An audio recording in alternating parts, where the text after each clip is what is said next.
everyone. So this is in continuation to the series that I'm doing on forgiveness, the question and answers, especially related to wealth and forgiveness.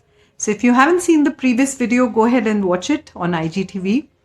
I'm just continuing from there. So what are some of the beliefs that we might have which limit our level of prosperity, which limit my wealth, right? These could be things which seem to be very, very simple. You got to ask yourself the question, is this creating a more wealthy reality for me? Or is this creating lack consciousness? That's the question to ask. So here are some examples. Money doesn't grow on trees. It's easier to earn money. It's more difficult to invest money. You should save money for a rainy day, right? Then here are some other ones. These are some of my favorites actually. My favorites to bust. Women can't understand money. You can't understand money till you are much older in age.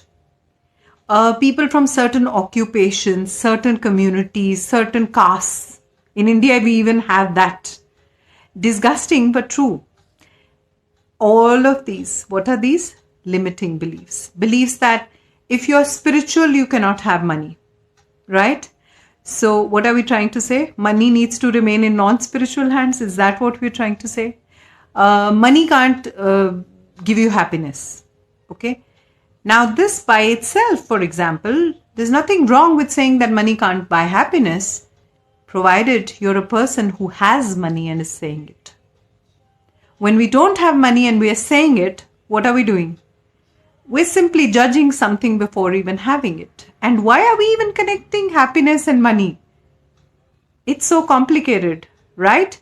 Why are we not saying that money is a great resource? Do we ever say oxygen doesn't give happiness? Do we ever say that? We don't even connect the two because it's a no-brainer. It's a given. For us, oxygen is important. We have no debate in our mind about it.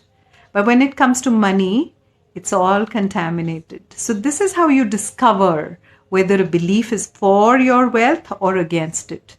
It doesn't depend on who it came from. In fact, a lot of the times it comes from our teachers, from our parents, from our grandparents, from our peers, from the friends that we hang around with. That doesn't make it correct. Okay. So it doesn't depend on where it's coming from. It doesn't depend on how long you've held it.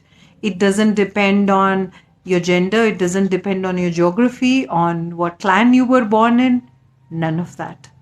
All you have to ask yourself is this creating a more wealthy reality for me, or is it creating lack consciousness? Just ask yourself that and you will find this very, very useful to do the forgiveness work that you need to do. Yeah, you want to learn more about the forgiveness work? Go back to the previous video. Okay?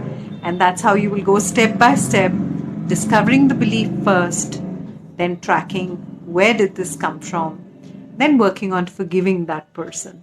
And again, I put my recommendations there. So go ahead and check that video out and do share this with lots and lots of people.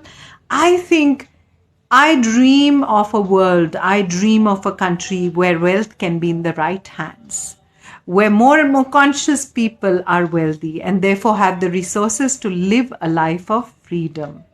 How does that sound to you? Share your views in the comments.